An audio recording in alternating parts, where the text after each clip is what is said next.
సాధారణంగా మన దేశంలో జాతీయ సెలవు దినాలు, పండుగ వేళ, ఎన్నికల పోలింగ్, ఎలక్షన్ రిజల్ట్ వేళ మద్యం దుకాణాలు బంద్ చేస్తారు.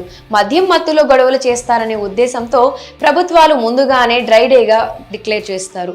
ఈ క్రమంలో తాజాగా ఈ ఏడాది జనవరి 22వ తేదీన మద్యం దుకాణాలు, బార్లు మూసివేయనున్నట్లు ప్రభుత్వం ప్రకటించింది.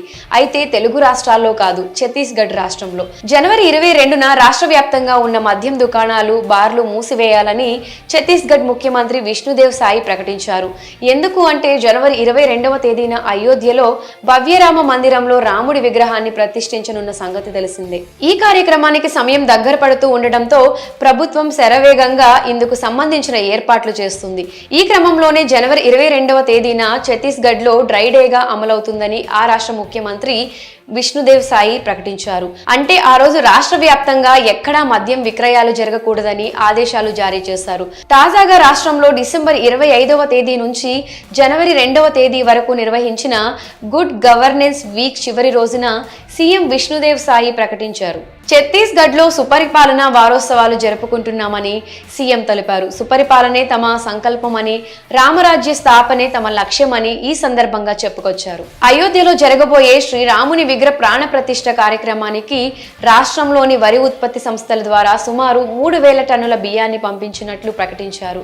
అంతేకాక రాష్ట్రంలో పండిన కూరగాయలను కూడా అయోధ్యకు తరలిస్తున్నట్లు చెప్పుకొచ్చారు. అయోధ్యలో దివ్యమైన రామ మందిరంలో జనవరి 22వ తేదీన శ్రీరాముని విగ్రహ ప్రాణ ప్రతిష్ఠ కార్యక్రమం జరగనుంది.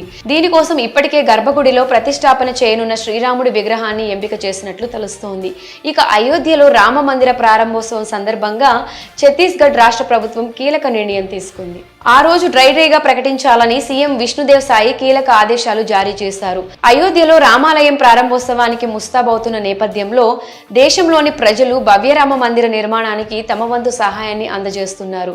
అయోధ్య ప్రారంభోత్సవానికి వచ్చే భక్తులకు అన్నదానం చేసేందుకు దేశం నలుమూలల నుంచి పెద్ద ఎత్తున నిత్యావసర సరుకులను అయోధ్యకు పంపిస్తున్నారు. ఇక రాముని తల్లి కౌసల్య సొంత ఊరిగా భావించే ఛత్తీస్గఢ్ లోని రాయ్పూర్ నుంచి భారీగా బియ్యం ట్రక్కులు అయోధ్యకు బయలుదేరాయి.